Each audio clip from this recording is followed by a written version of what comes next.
Islam actuel. On va passer tout de suite à la suite avec Mohamed, qui est du coup consultant en conduite du changement. Il est de formation pluridisciplinaire avec un master en philosophie, en sociologie, mais également en études du Coran et un master en psychosociologie. Il est auteur de plusieurs livres, dont le dernier en date est Les clés du Coran. Et il va nous présenter un sujet qui est pour la recherche islamique utile. Merci. Euh, alors, bismillah. Je vais essayer d'être rapide, plus rapide que prévu, pour laisser la place à la discussion après.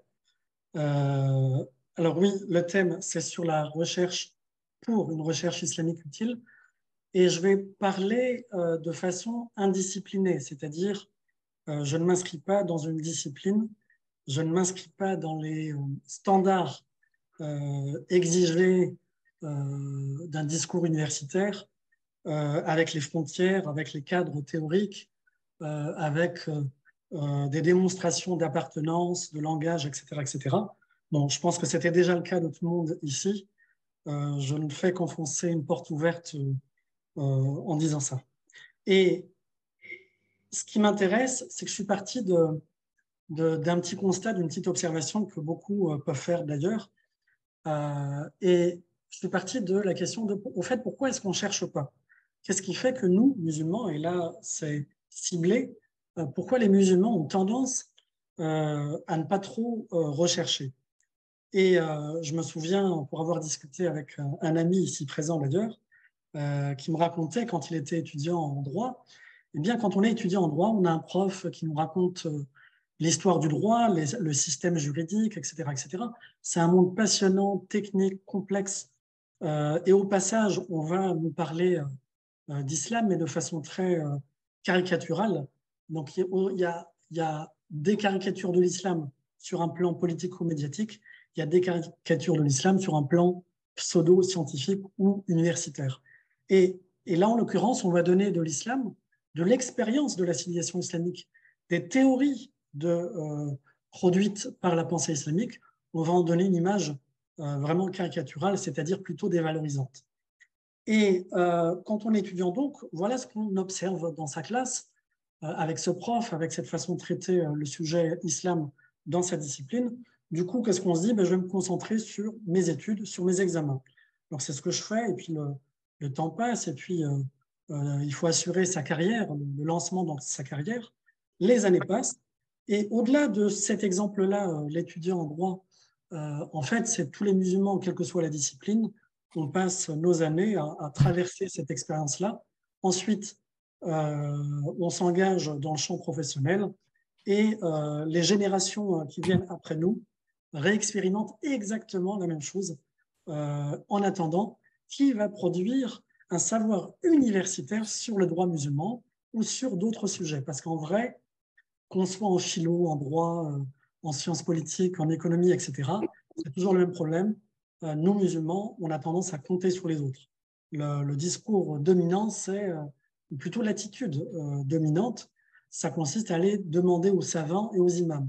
En vrai, c'est une attitude totalement fictive, puisque dans la réalité, il n'y a pas beaucoup de savants francophones qu'on va interroger ou capables d'intervenir sur tous les sujets de l'intelligence artificielle aux sciences politiques en passant par l'anthropologie, la philosophie, etc. On n'a pas toute cette couverture thématique et disciplinaire et les imams non plus. Donc en réalité, on se cache derrière, il faut demander aux savants et aux imams et on ne fait pas grand-chose, même pour aller chercher ces savants, parce qu'il en existe, on ne fait pas grand-chose pour aller les chercher, les lire, les traduire, etc. Et en réalité, il faut demander aux imams et aux savants est moins un principe méthodologique pour connaître un peu plus sur mon domaine, sur les questions qui m'animent, etc., qu'une technique de déresponsabilisation personnelle et collective. C'est comme ça qu'on peut l'observer quand on l'utilise, nous, musulmans, aujourd'hui. Et cet étudiant qui est en droit, en philo, en sciences politiques, qui constate que dans sa matière, il y a une belle complexité, il y a une belle richesse d'idées, etc., et que dès qu'il s'agit d'islam dans le même domaine, l'image est plutôt caricaturée et lui-même se sent impuissant pour pouvoir parler autrement de l'islam dans sa discipline, eh bien, ce manque, cette frustration individuelle est en fait un problème collectif. C'est celui de toute une génération, de plusieurs générations de musulmans qui ont fauté, qui ont la responsabilité de ne pas avoir pris le temps, le soin d'étudier l'islam avec la même complexité qu'on a étudié n'importe quel autre sujet. Eh bien, par exemple, je suis en sciences politiques, je vais étudier toutes les théories d'Hobbes, de Machiavel, de Rousseau et compagnie. Par contre, si on me demandait quels sont les auteurs clés de la pensée politique de l'islam, je suis incapable de répondre à la question.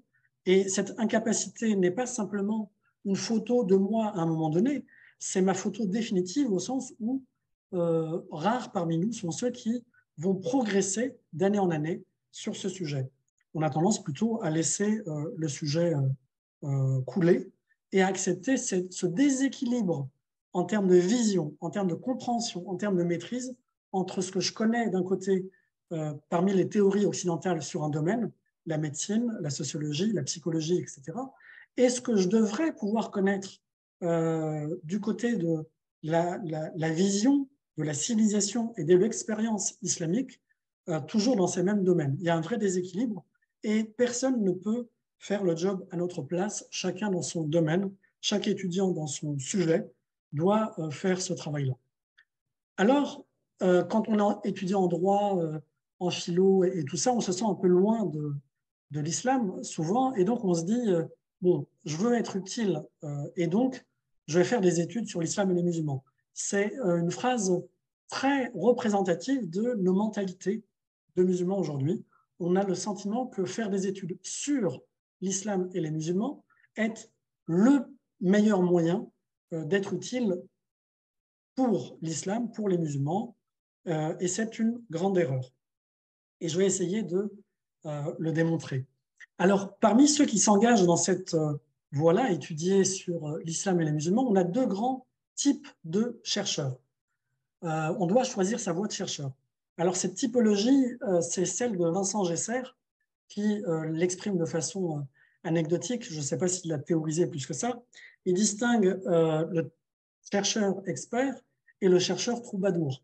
Le chercheur expert, en gros, rapidement, c'est ce que Fatima a décrit en rappelant Édouard Saïd ce matin, ça correspond au chercheur professionnel. Celui qui vend son cerveau, son âme au passage, pour avoir un salaire, pour raconter l'histoire qu'on a intérêt qu'il raconte.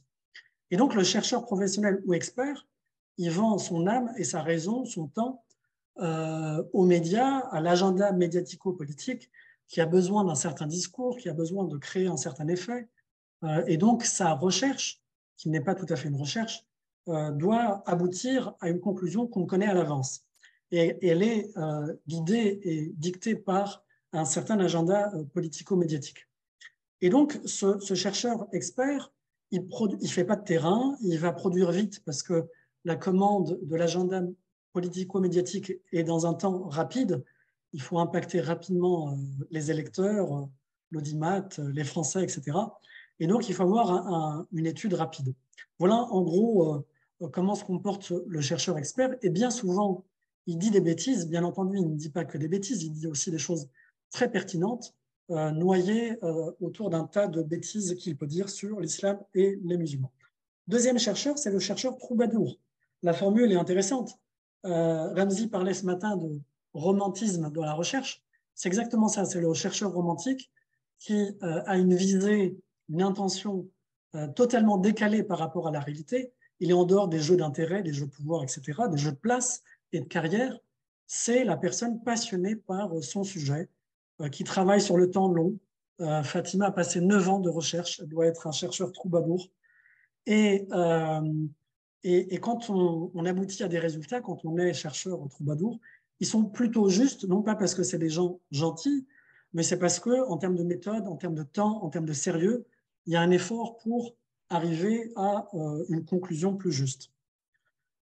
Et quels sont les sujets qu'on recherche? Ces deux chercheurs, hein, que ce soit l'expert, chercheur expert ou chercheur troubadour. Qu'est-ce qu'on cherche? On cherche surtout autour des thèmes qui sont dominants aujourd'hui. dans l'agenda politico-médiatique, à savoir le radicalisme, la laïcité, l'intégration, les pouvoirs et la représentation des musulmans, le voile, le halal, l'islamophobie, la femme, le soufisme, on y insiste beaucoup, et on est en train de sortir le soufisme de l'islam pour en faire une nouvelle forme d'islam sans islam, et enfin l'islam des Lumières. J'ai cartographié là ce que je crois être, et ça mériterait des études scientifiques poussées, que je vous invite à faire, pour établir une cartographie plus juste de quels sont les thèmes dominants aujourd'hui, celles sur lesquelles on insiste le plus, peut-être pas forcément dans la recherche, en tout cas dans la visibilité des recherches qu'on donne sur la place publique. Il faut décloisonner la recherche. Actuellement, on s'est noyé dans un verre, que ce soit le chercheur expert ou le chercheur troubadour, les deux se noient dans un verre. Ce verre-là, c'est l'agenda des thématiques fixées par, les thématiques fixées par l'agenda politico-médiatique. Il faut arrêter de se noyer dans ces sujets plus ou moins débiles, intéressants, importants, biaisés, et arriver à déconstruire ça, reformuler, passer à une nouvelle forme de recherche. Avant de construire une nouvelle forme de recherche, il faut regarder complètement ailleurs. Il y a eu des intervenants là qui ont évoqué, regarder ce qui peut se faire aux Philippines, en dehors de l'Occident, en Asie, en Afrique, en Amérique latine, aux États-Unis. Ça fait partie de l'Occident, mais pour des Français, c'est vachement utile de savoir ce qui se produit intellectuellement aux États-Unis, et ainsi de suite. Donc, regardez ailleurs, changer de direction, changer de source de connaissances, changer de source de recherche. Ramzi a rappelé tout à l'heure que quand on est chercheur musulman, eh bien, parmi les sources de cette recherche et de cette connaissance qu'on doit produire, eh bien, il y a le Coran et il y a la Sunna également. Le fait de changer de source permet de changer l'approche, la façon de traiter le sujet. On doit aussi changer les sujets, pas se noyer sur l'islam et les musulmans comme sujet ou objet d'étude, changer de méthode et changer d'utilisateur de la recherche. Alors, réorienter la recherche, c'est aller plutôt vers un profil de chercheur socialement utile, qui a non seulement des bonnes intentions, mais qui s'efforce d'adopter de bonnes méthodes, de faire de bonnes recherches et au final, de viser un changement social. Réorienter la recherche en développant une recherche islamique, ce n'est pas faire une recherche qui va être produite par un bon musulman animé d'une bonne intention. Ce n'est pas ça la recherche islamique qu'on voudrait développer davantage. Ce n'est pas non plus la recherche sur l'islam et les musulmans. La recherche islamique n'est pas une recherche sur l'islam et les musulmans, et ce n'est pas une recherche sur des sujets religieux à l'exclusion de sujets profanes. La recherche islamique, alors l'étiquette islamique, c'est simplement pour donner la direction qu'on aimerait prendre, tout comme on aurait pu dire la recherche moderne, parce que dire recherche tout court n'est pas suffisant pour caractériser la façon de faire. Et ici, rajouter islamique permet de dire, d'être très clair, d'être très honnête, d'être très transparent, d'être très transparent sur l'orientation générale souhaitée à travers notre effort. Eh bien, cette recherche islamique, c'est plutôt une occasion, dans un monde moderne et postmoderne qui est en crise, c'est une vraie occasion, c'est une chance qu'on a de pouvoir complètement changer les choses, changer notre rapport aux choses, changer d'abord notre façon de faire de la recherche et de produire de la connaissance, quand on sait qu'au cœur de la crise globale qu'on est en train de traverser, moderne et postmoderne, il y a les sciences sociales et naturelles qui sont la cause première de cette crise, soit parce qu'elles n'ont pas vu cette crise, soit parce qu'elles ont généré cette crise sans le savoir, soit parce qu'elles ont généré cette crise en le sachant, en collaborant avec des forces dominantes qui n'auraient pas dû être soutenues, eh bien, les sciences naturelles et humaines ont besoin d'être réformées, ont besoin d'un regard critique et créatif, et c'est là que la recherche islamique, tout comme d'autres forces civilisationnelles, sont vitales aujourd'hui pour enrichir ce qu'on est en train de faire aujourd'hui. On ne peut pas simplement aujourd'hui être un bon chercheur musulman au CNRS, à l'EHESS, à Sciences Po, etc. D'ailleurs, on ne peut pas être un chercheur bon, musulman ou pas, dans aucune institution de recherche parce que être un bon chercheur signifie finalement produire toujours plus de la connaissance et de la connaissance, celle-là même qui a déglingué notre société, celle-là même qui a déglingué le monde dans lequel on vit, qui a déglingué soit en se taisant parce qu'elle n'a pas vu, elle n'a pas su voir et nommer et critiquer, soit parce qu'elle a caché, soit parce qu'elle a cautionné ou appuyé de façon instrumentale d'une façon ou d'une autre. La recherche islamique, c'est la recherche sur n'importe quel sujet, qu'il soit dit religieux ou dit profane. Ces catégories religieux profanes ne sont pas des catégories islamiques, mais ce sont plutôt des catégories modernes et chrétiennes. Et donc, ce qui nous intéresse, c'est de porter notre attention sur n'importe quel sujet de recherche à partir de l'islam comme source universelle et non pas communautaire de connaissances et de sagesse. Enfin, la recherche islamique, c'est une façon d'orienter et de faire de la recherche. C'est à la fois une philosophie, une éthique, une épistémologie et une méthodologie de recherche. L'imam Shafi'i, rahimahullah, a dit quelque chose de très précieux pour nous aujourd'hui. Aucune situation ne se présentera jamais à une personne convaincue par Dieu sans qu'elle ne trouve dans le Coran une source pour bien s'orienter. Et donc là, on a un grand intellectuel, un grand savant musulman, qui est en train de nous dire que quel que soit le sujet, quel que soit le défi, la crise de n'importe quelle époque, en fait, de n'importe quel pays, contexte, culture, langue, eh bien, quelle que soit la situation difficile face à laquelle on peut se trouver, eh bien, on doit être capable, n'importe quel être humain, et surtout nous qui travaillons dans le champ de la connaissance, on doit être capable de rattacher cette situation problématique à une sagesse, à un éclairage qu'on doit aller rechercher et qu'on est capable de trouver dans le Coran. Le chercheur socialement utile commence par accepter sa charge humaine universelle qui est d'être un khalifa fil ard, d'être un responsable, d'être quelqu'un, un être libre de faire le bien et le mal, mais aussi responsable de ses actes. Et cette responsabilité, le musulman accepte de la porter en mettant toute son énergie au service de la justice plutôt qu'au service du n'importe quoi dans lequel on peut joyeusement participer souvent aujourd'hui. Et en tant que khalifa, on est appelé, on est invité par Dieu à s'inscrire dans un chemin qui consiste à pratiquer al-ibada, pratiquer non seulement l'adoration, c'est pas simplement le culte de Dieu, c'est servir Dieu à travers toutes les choses de la vie réelle, quotidienne, et y compris à travers la recherche dans laquelle on peut s'engager.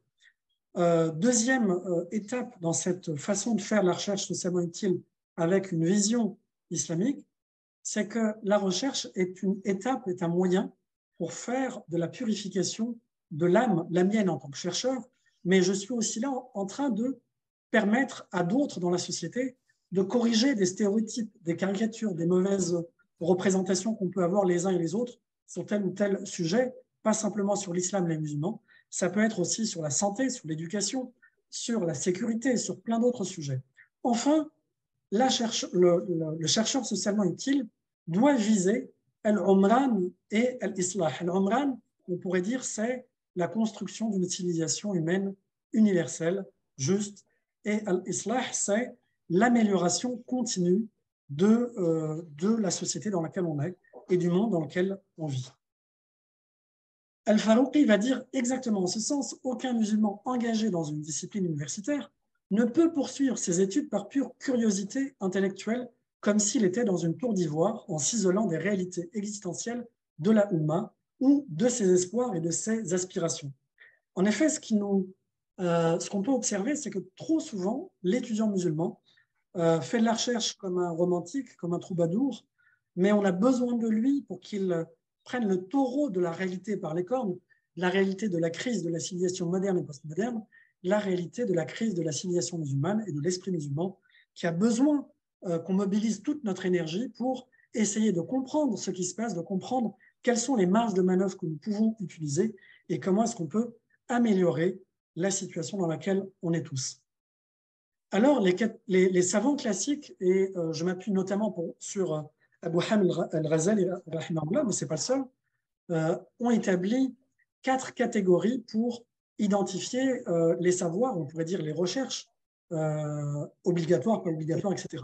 Al-Ghazali, il s'est pris la tête, il s'est dit, tiens, il y a beaucoup de savoirs, de sciences, lesquelles sont importantes, lesquelles ne le sont pas, lesquelles sont utiles et lesquelles ne le sont pas.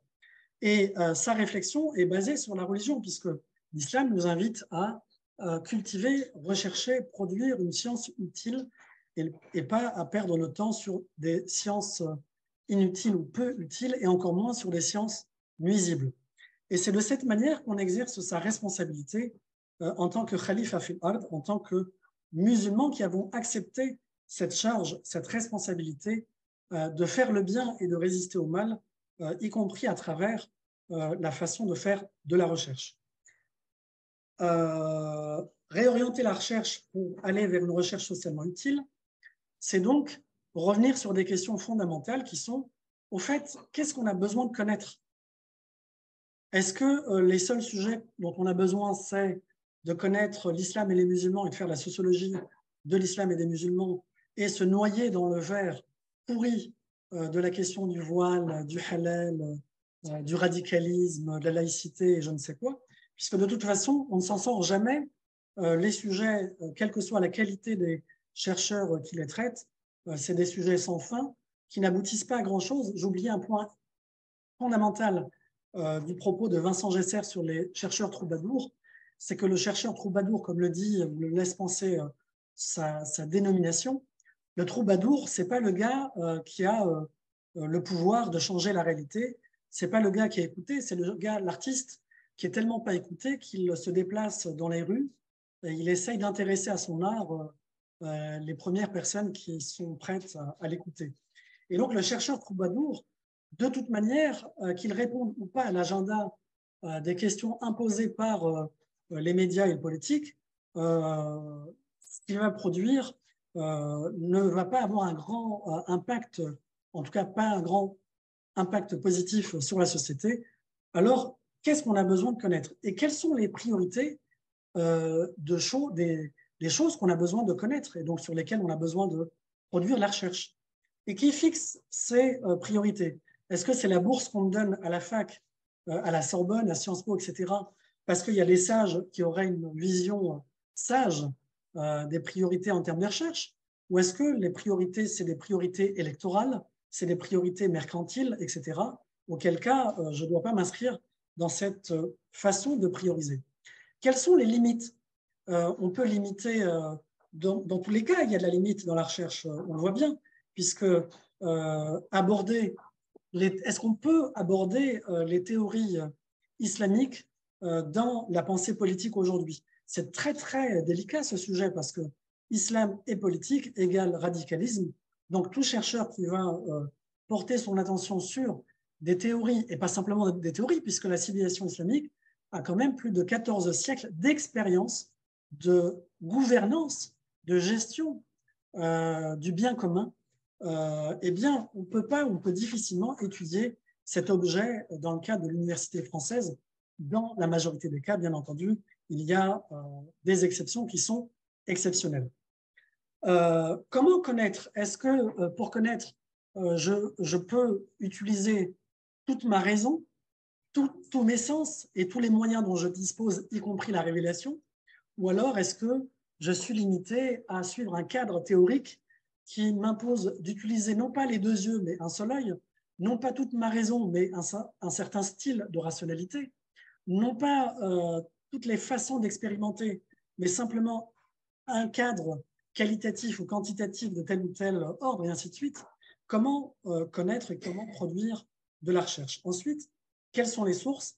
Qui peut et doit participer à la recherche? Est-ce que c'est simplement moi, chercheur, et je vais observer, écouter de façon légale ou illégale des personnes pour les comprendre? Ou est-ce qu'on doit tendre vers ce que certains en France appellent tous citoyens-chercheurs?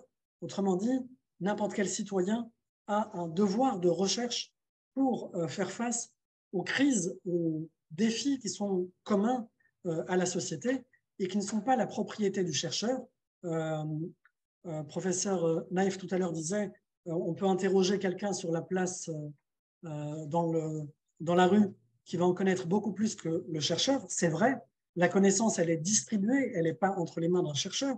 Donc, est-ce qu'on ne doit pas ouvrir le protocole de la recherche pour inclure d'autres acteurs qui en savent beaucoup plus que le chercheur et que les directeurs de recherche et que l'institution de la recherche sur les objets qui les intéressent. Enfin, qui a besoin d'utiliser les résultats de la recherche?